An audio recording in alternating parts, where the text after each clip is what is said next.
دوستو آج جنیوا میں ہمارے ایک دوست ہیں، بلوچ ہیومن رائٹس ایکٹیوسٹ ہیں. میں نام نہیں لینا چاہتا کیونکہ نام اہم نہیں ہے. بات یہ کہ ان کا ایک میسج آیا مجھے، اور میسج پڑھ کے مجھے بیک وقت حیرانی بھی ہوئی، دکھ بھی ہوا، اور اس بات پر پشیمانی بھی کہ اگر ایسے لوگ انسانی حقوق کے محافظ ہیں کسی قوم کے، تو پھر تو آپ خدا حافظ ہی سمجھیے. لیکن پھر سمجھا کہ جب کسی قوم پر، کسی معاشرے پر، کسی خطے پر انحطاط آتا ہے تو انحطاط پھر ایک شعبے میں نہیں آتا، وہ ہر شعبے میں آتا ہے. تو کوئی اچھوتی بات نہیں کہ انسانی حقوق کے ڈیفینڈر اپنے طور پر بنے ہوئے لوگ وہ آپ کو اس انداز کی سطحی جگہوں پر نظر آئے. میں ابھی وہ آپ کو پیغام آپ کے ساتھ شیئر کرتا ہوں، آپ بھی اور اس پر پھر بات بھی کرتے ہیں.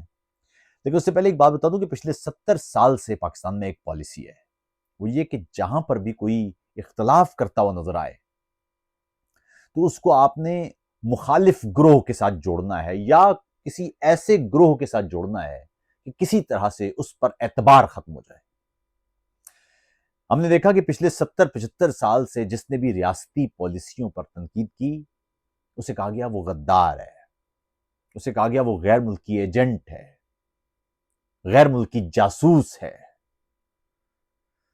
یعنی میں نے ایک دفعہ لکھا تھا کہ اگر آپ یہ کہیں کہ کیونکہ محب وطن اور غدار کا بھی بڑا فرق تھوڑا ہے پاکستان میں، اگر آپ یہ کہیں کہ پاکستان حالت جنگ میں ہے یا پاکستان نازک دور سے گزر رہا ہے تو آپ محب وطن ہیں، اور اگر آپ یہ کہیں کہ پاکستان نازک دور سے کیوں گزر رہا ہے یا پاکستان حالت جنگ میں کیوں ہے تو آپ غدار ہیں. تو اس کیمپ میں جو فوجیوں کا کیمپ ہے اس میں بڑا سادہ سا اصول ہے کہ وہ شخص جو فوجی حکمت عملی پر، جس کے نتیجے میں پاکستان کے بخیے ادھڑ چکے ہیں، پاکستان میں انسانی حقوق کی بدترین خلاف ورزیاں ہوئی ہیں اور ہو رہی ہیں، پاکستان میں جمہوری سٹرکچر برباد ہو گیا ہے، پاکستان میں سیولین سفیر برباد ہو گیا ہے، پاکستان دنیا کے نقشے میں بدترین ممالک کی فہرست میں پہنچ گیا ہے. 250 ملین کا ملک، 25 کروڑ کا ملک، وہ ایک تھرڈ سے تھرڈ گریڈ اس کا ہر عالمی انڈیکس میں ہے. انٹرنل سیکیورٹی ہو، ٹرانسپیرنسی ہو، خواندگی کا انڈیکس ہو، پولیو ہو، اقتصادی حالت ہو، ہر شعبے میں اس کا برا حال ہے. لیکن اگر آپ نے تنقید کی اور پوچھا کہ ایسا کیوں ہے تو آپ غدار ہیں. لیکن صرف اس طرف والے کیمپ کی بات نہیں ہے. اس کے بعد یہ مسلسل اس انداز سے کام ہوا ہے کہ جو وہ مخالف ہے نا اس کیمپ میں بھی، یعنی جو مخالفین کا کیمپ ہے ادھر بھی، کیونکہ توازن تو ہے نہیں ہمارے یہاں، ادھر بھی یہی ہے کہ اگر ان پر تنقید کریں گے آپ تو کہیں گے جی آپ تو فوجیوں کے آدمی ہیں. یعنی اس وقت حالات یہ ہیں کہ یا تو آپ غدار ہیں، غیر ملکی ایجنٹ ہیں، یا آپ پھر پنڈی والوں کے پے رول پر ہیں. توازن میں کوئی شخص ہے نہیں. کوئی ہو تو اس کے اوپر آپ نے شک کرنا ہے. اچھا، یہ بات کیوں ہو رہی ہے؟ بات اس لیے ہو رہی ہے کہ ابھی آپ نے بلوچستان میں جو بدترین حالت دیکھی، پرسوں ترسوں 3-4 دن تک ہم نے دیکھا خون ہی خون ہے وہاں. دہشت گردانہ کاروائیاں ہو رہی ہیں.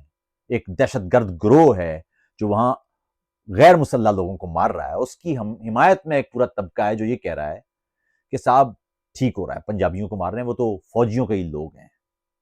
جب فوجیوں کے لوگ ہیں یا فوجی ہیں، وہ غیر مسلح ہے. غیر مسلح شخص کو آپ کسی صورت نہیں مار سکتے. ویسے بھی میری ذاتی رائے میں خصوصی طور پر میں بار بار کہتا ہوں کہ مسلح جد و جہد وہ اس لیے کام کی نہیں ہوتی کہ جیسے ہی کوئی شخص، کوئی قوم بندوق اٹھاتی ہے، پھر وہ جو مظلوم یا معصوم کا عنصر ہے نا وہ ختم ہو جاتا ہے. پرامن جد و جہد میں اسی لیے طاقت بہت زیادہ ہے، بے انتہا طاقت ہے کہ آپ مجبور کر دیتے ہیں. بھائی مثال کے طور پر آپ کہیں مارو صاحب ہمیں، لیکن اس شہر میں، اس بلوچستان میں ایک بھی انسان جب تک زندہ ہے نا، ہم اپنے حقوق کی لڑائی لڑیں گے. آپ سب کے سب کو مار دیں، لیکن ہم بندوق نہیں اٹھائیں گے. ہم آپ کے ہاتھ سے مر جائیں گے لیکن اپنی زمین آپ کے حوالے نہیں کریں گے.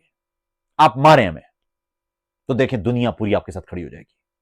لیکن جیسے ہی آپ بندوق اٹھاتے ہیں، اٹھاتے چند لوگ ہیں، تو جیسے ہی آپ بندوق اٹھاتے ہیں تو پرامن لوگ سب سے پہلے تو پیچھے ہو جاتے ہیں، جمہوریت پسند لوگ پیچھے ہو جاتے ہیں کہ اب 2 آرمڈ فورسز لڑ رہی ہیں. اب یہاں دیکھا جائے گا کہ کس نے کس کاروائی میں زیادتی کی ہے. جس طرح اس کاروائی میں بلوچ علیحدگی پسندوں اور خاص طور پر یہ جو ایک مسلح گروہ ہے، اس نے عام غیر مسلح لوگوں کو مارا، انسانی حقوق کی بدترین خلاف ورزی ہے، دہشت گردی ہے، تو اس کی طرح کنڈیم ہوگا۔ آج مہرنگ بلوچ نے بھی بڑی واضح انداز سے کہا ہے کہ پرامن تحریک ہماری ہے، ہم کسی بھی طرح کے وائلنس کے حق میں نہیں ہیں، اور ٹھیک کہا ہے، اس لیے کہ وائلنس کے حق میں اگر آپ ہوں گے تو آپ سب سے پہلے جو مظلومیت ہے وہ ختم کھو جائیں گے، اور پھر سب سے زیادہ یاد رکھیے کہ جو ظالم ہوگا نا اس کا فائدہ تشدد میں ہوگا۔ تشدد میں فائدہ کس کا ہے؟ عدم استحکام میں فائدہ کس کا ہے؟ اس کا ہے جو عدم استحکام سے پیسے بناتا ہے، اس کا ہے جو تشدد سے پیسے بناتا ہے۔ کہیں تشدد ہوگا تو عدم استحکام ہوگا، عدم استحکام ہوگا تو سلامتی کی طلب بڑھے گی، سلامتی کی طلب بڑھے گی تو فوجی بجٹ میں اضافہ ہوگا، فوجی بجٹ میں اضافہ ہوگا تو وہاں چند لوگوں کی جیبیں بھریں گی، چند لوگوں کی جیبیں بھریں گی تو تشدد کو اور پروموٹ کریں گے، تشدد کو اور پروموٹ کریں گے تو عدم استحکام اور بڑھے گا، عدم استحکام اور بڑھے گا تو سیکیورٹی اور سلامتی کی طلب اور بڑھے گی، سلامتی کی طلب اور بڑھے گی تو بہت پیسے اور نکلیں گے، یہ دائرہ چلتا رہے گا۔ اس لیے اس دائرے میں وہ عنصر جو اس دائرے کو بڑھاتا ہے، بظاہر وہ علیحدگی پسند یا آزادی پسند نظر آتا ہے، لیکن وہ اصل میں اس وائلنس کے دائرے کا حصہ ہے۔ اس لیے میں ایسے کسی بھی گروہ کو کسی بھی صورت جائز نہیں قرار دیتا، لیکن یہ تو میری رائے ہے، آپ کی رائے ہو سکتا ہے مختلف ہو سکتا ہے آپ دہشت گردوں کے حق میں ہو سکتا ہے آپ مسلح جدوجہد کو درست مانتے ہوں، ٹھیک ہے، میری حمایت کیوں مانگ رہے ہیں آپ؟ میری حمایت تو نہیں ہو سکتی، میں تو صرف پرامن تحریک کے حق میں ہوتا ہوں۔ دنیا کے کسی بھی علاقے میں جہاں پر بھی کوئی تحریک ہتھیار اٹھائے گی، ظاہر ہے میں اس کو سپورٹ نہیں کروں گا، یہ میری رائے ہے، میرا پوائنٹ آف ویو یہی ہے۔ میں طاقت سمجھتا ہوں پرامن جدوجہد کو۔ پی ٹی ایم آپ کے سامنے ہے، پشتونوں کے برباد کر کے رکھ دی نسلیں، لیکن وہ ہتھیار اٹھانے کو تیار نہیں ہے۔ منظور پشتین اور پی ٹی ایم کی پوری تحریک آپ دیکھ لیں، پچھلے اب 2017-2018 سے چل رہی ہے، کسی ایک جگہ پر بھی انہوں نے بندوق نہیں اٹھائی ہے، اور اسی پرامن جدوجہد میں ہی ان کی طاقت ہے۔ آپ 10 مار دیں، 10,000 مار دیں، 10 لاکھ مار دیں، بندوق نہیں اٹھائیں گے ہم، پوری دنیا کو بتائیں گے کہ ہم مظلوم ہیں، یہ ہے ان کی طاقت۔ مہرنگ بلوچ کی یہی طاقت ہے، لاکھوں لوگ ان کے ساتھ ہیں، بلکہ پہلی دفعہ بلوچستان کا مقدمہ جتنے واضح انداز سے پنجاب میں مہرنگ نے رکھا ہے کسی نے نہیں رکھا، نہ کسی بلوچ سردار نے، نہ کسی علیحدگی پسند گروہ نے، نہ کسی اور مارچ نے، نہ کسی مسلح تنظیم نے۔ مہرنگ نے بہت ہی پرامن انداز سے پنجاب کے اندر، پنجاب کے لوگوں کے اندر بلوچستان سے متعلق شعور پیدا کیا ہے۔ جب وہ واپس گئی ہیں لاکھوں لوگ بلوچ ان کے ساتھ تھے، ابھی گوادر والا معاملہ ہوا ہے، لاکھوں لوگ ان کے ساتھ تھے، پوری دنیا نے کور کیا ہے۔ مجھے یاد ہے کہ جب وہ اسلام آباد کی طرف جا رہی تھیں میں نے تب ان کا انٹرویو کیا، جب وہ واپس بلوچستان پہنچی میں نے ان کو تب انٹرویو کیا، ابھی گوادر والا معاملہ تھا پھر تفصیل سے انٹرویو کیا، بار بار بات کی کہ ان کی پوائنٹ آف ویو کیا ہے۔ بلوچوں کو جہاں مسئلہ ہوگا، پشتونوں کو جہاں مسئلہ، کسی بھی قوم کو مسئلہ ہوگا، جہاں وہ ایک پرامن تحریک چلا رہے ہوں گے، ہماری جیسی آوازیں 10,000 گنا طاقت کے ساتھ ان کے ساتھ ہوں گی۔ سندھیوں میں سسی لوہار کا معاملہ آپ کے سامنے ہے، ان کے والد کو قتل کیا گیا، بہت سارے سندھی قوم پرست گروہ تھے، انہوں نے اس پر آواز نہیں اٹھائی، لیکن ہم نے اس پر بات کی، سسی کا انٹرویو بھی کیا، اور کریں گے، پورے جوش سے کریں گے، جہاں پر بھی انسانی حقوق کی خلاف ورزی ہوگی ہم اس کو رپورٹ کریں گے، یہی کام ہے نا، یہی تو رائے، آپ کی رائے پہنچنی چاہیے۔ لیکن اگر کوئی مسلح گروہ ہوگا، کوئی تنظیم اس طرح کی ہوگی جو ہتھیار بند ہوگی، اس کی رائے کسی صورت وہ میری طرف سے تو نہیں جا سکتی، اس لیے نہیں جا سکتی کہ میں اس کے حق میں ہی نہیں ہوں۔ اب لیکن ہمارے دوست ہیں، ان کا بیان سمجھ لیجئے، میں نے پہلے جس طرح کہا نا کہ وہ ایک طرف فوجی ہیں، ان کا طریقہ واردات یہ ہے کہ جو شخص بھی آپ کو اختلاف کرتا ہوا نظر آئے وہ ہے غیر ملکی ایجنٹ۔ یہ صاحب کیا فرما رہے ہیں؟ یہ کہہ رہے ہیں چگویرا انقلابی تھا یا دہشت گرد؟ تو آپ فخر سے کہیں گے انقلابی، نہیں میں تو انقلابی نہیں کہوں گا، میری نظر میں چگویرا انقلابی نہیں ہے۔ کوئی بھی ایسی تنظیم، کوئی بھی ایسا فرد، کوئی بھی ایسا رہنما جو ہتھیار بند ہے، میں اس کو انقلابی نہیں سمجھتا، اور میں مزے کی بات ہے انقلابی کو بھی درست نہیں سمجھتا، میں ارتقاء کو درست سمجھتا ہوں۔ میں یہ جو ریپڈ چینج ہوتا ہے میں اس کے حق میں نہیں ہوں۔ میں سمجھتا ہوں کہ ایک گروہ یا ایک رہنما کے تحت جو ایک پورا معاشرہ تبدیل ہوتا ہے وہ 10 سال 20 سال بعد گر جاتا ہے واپس۔ پوری قوم کو شعور اور اعتبار کے ساتھ آگے بڑھنا چاہیے تاکہ وہ جو تبدیلی ہے وہ مستقل بنیادوں پر ہو۔ تو کسی بھی طرح سے میں گاندھی کو، میں جناح کو، یا میں اور ایسے رہنماؤں کو جو پرامن طریقے سے سیاسی جدوجہد کرتے ہیں ان کو بہتر سمجھتا ہوں، اور ایسے ہر رہنما کو جو طاقت کا استعمال کرتا ہے یا مسلح جتھے کا حامل ہوتا ہے میں اسے بہترانما نہیں سمجھتا. تو پہلا جملہ ہی آپ کا غلط ہو گیا. آگے کہتے ہیں کہ عاطف بھائی آپ لوگ اصل میں کبھی اصول کی بات نہیں کرتے. اچھا مزے کی بات ہے کہ ان کا جھکاؤ، ہمارے بلوچ بھائی تو ہیں یہ، لیکن ان کا جھکاؤ ہے پی ٹی آئی کی طرف. تو ان کو اس بات پہ غصہ ہے کہ پی ٹی آئی کی سپورٹ کیوں نہیں کرتے. اور اچھا مجھے کی بات ہے کہ میں تو کسی بھی پارٹی کو سپورٹ نہیں کرتا. میں تو انسانی حقوق جہاں پر بھی خلاف ورزی ہوگی، وہ کسی کی حکومت ہوگی، میں تو بات کروں گا. تو میں کسی کو سپورٹ کیوں کروں؟ یہاں ابھی جب انتخابات کے حوالے سے جو دھاندلی کے معاملے تھے، ہم نے تو 50 ویلاگ کیے ہیں. عمران ریاض کو اغوا کیا ہے، تب اس پر بھی ویلاگ ہوئے ہیں. وہ پی ٹی آئی کے وہ جو ہے ہمارے سے تعلق رکھنے والے دیگر لوگ ہیں، ان پر بھی بات ہوئی ہے. ابھی وہ جو ہمارے شاعر ہیں کشمیری جو پی ٹی آئی کی طرف تھوڑا سا جھکاؤ رکھتے ہیں، احمد فرحاد صاحب، جب ان کو اغوا کیا ہے ہم نے تو ان پر بھی بات کی ہے، کھل کے بات کی ہے، ویلاگز میں بھی بات کی ہے. کریں گے جہاں پر بھی انسانی حقوق کی خلاف ورزی ہوگی کریں گے. لیکن اگر آپ ہمیں یہ کہہ رہے کہ پی ٹی آئی کے ترجمان بن جائیں تو وہ تو نہیں بن سکتے. نون لیگ کی اگر لوگ یہ ڈیمانڈ کریں کہ ہم نون لیگ کے ترجمان بن جائیں، معذرت بھائی وہ تو نہیں بن سکتے. اچھا وہ کہتے ہیں جی کہ عاطف بھائی آپ لوگ اصل میں کبھی اصول کی بات نہیں کرتے، مگر یہ اچھی بات ہے. وقت اور حالات سب کے چہروں سے نقاب اٹھا رہا ہے.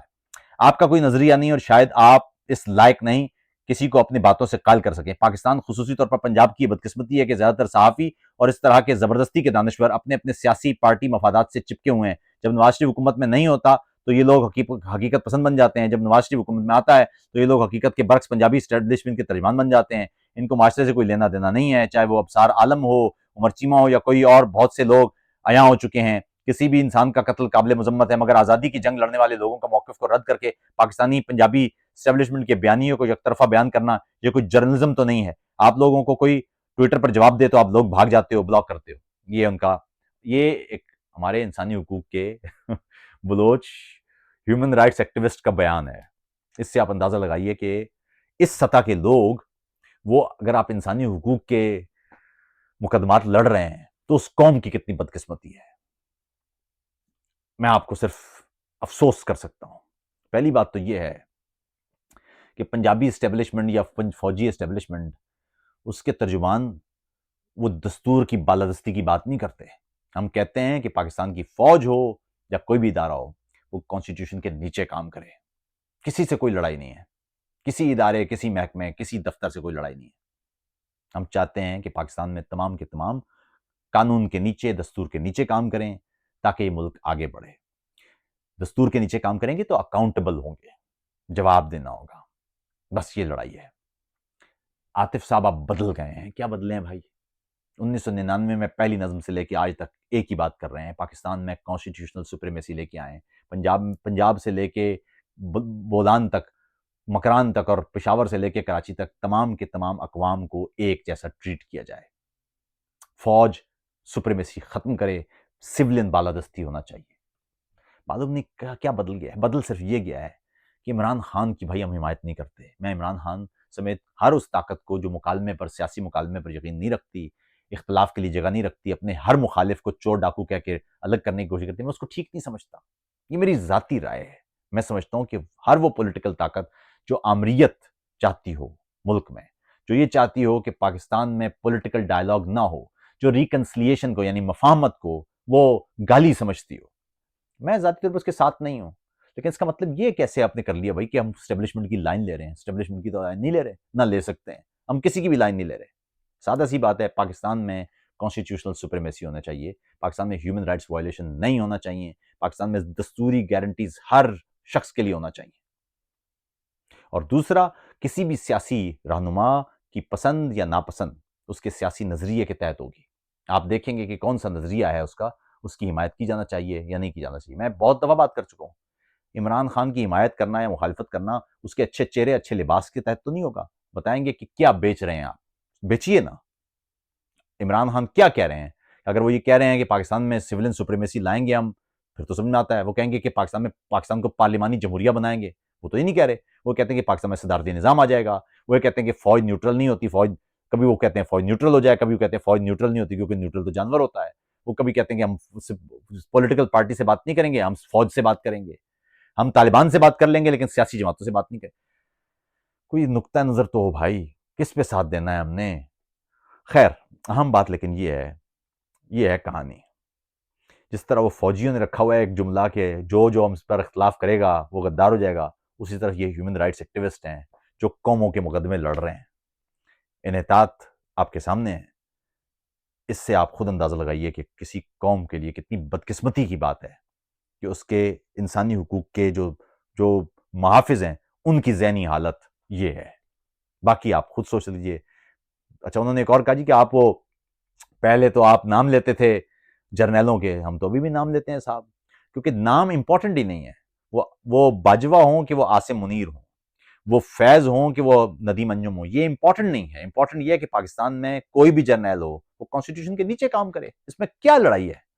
کوئی ذاتی لڑائی تھوڑی ہے بھائی، کوئی ذاتی لڑائی ہے، کوئی ذاتی جملہ ہے، کوئی ذاتی فائدہ ہے تو بتائیں. خیر اہم بات یہ ہے کہ یہ ہے حالت. پھر سمجھ لیجئے کہ جو بھی تحریک ہتھیار اٹھائے گی ہم ساتھ نہیں دیں گے بھائی. ہم ساتھ دیں گے پرامن تحریک کا. پرامن جدوجہد مشکل ہے، ہم سب جانتے ہیں. پرامن جدوجہد طویل المدتی ہے، ہم سب جانتے ہیں. لیکن راستہ وہی ہے، شارٹ کٹ نہیں ہوتے. شارٹ کٹ سے آزادی نہیں ملتی. علیحدگی مل بھی جائے تو آزادی نہیں ملتی. بنگلہ دیش کی مثال آپ کے سامنے، پاکستان کی مثال آپ کے سامنے. آپ علیحدہ ہو گئے ہندوستان سے تو کیا آزاد ہوئے؟ بنگال کے لوگ وہ علیحدہ ہو گئے تو کیا آزاد ہوئے؟ ابھی بھی حالت آپ کے سامنے ہے. آپ بھی علیحدہ ہو جائیں تو کیا آزاد ہوں گے؟ اور دوسرا اگر آپ آزاد ہونا چاہتے ہیں تو اب جو یا علیحدہ ہونا چاہتے ہیں تو اس کا بھی طریقہ پرامن ہوگا. ہتھیار نہیں اٹھائیں آپ. پرامن طریقے سے آپ کھلا آپ کہیں کہ آپ علیحدہ ہونا چاہتے ہیں، لیکن ہتھیار نہیں ہے ہمارے پاس. ہم پرامن جدوجہد کریں گے. سب ساتھ ہیں آپ کے، کوئی لڑائی نہیں ہے. اگر آپ ہتھیار اٹھائیں گے صاحب، پاکستان میں اٹھائیں گے یا کہیں بھی اٹھائیں گے، ہتھیار اٹھانے والے کے ساتھ ہم نہیں ہوں گے. اپنا خیال رکھیے گا. آداب.